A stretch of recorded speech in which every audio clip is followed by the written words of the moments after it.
Movie Bangla, Bangla cinema জীবনের কথা বলে।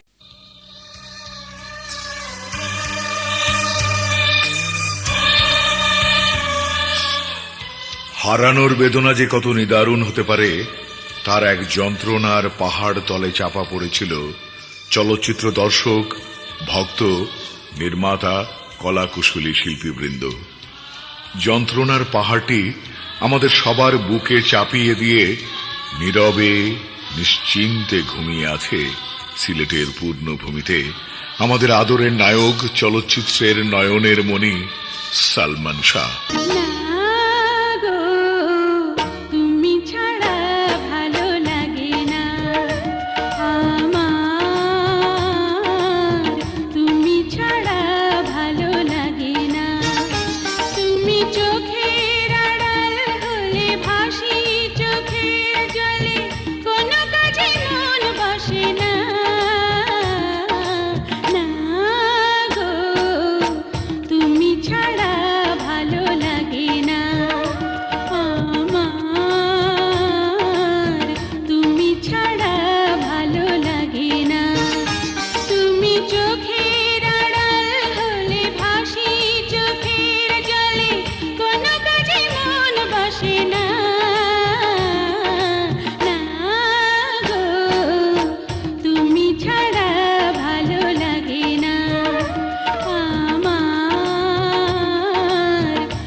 মুভি বাংলা, বাংলা সিনেমা জীবনের কথা বলে।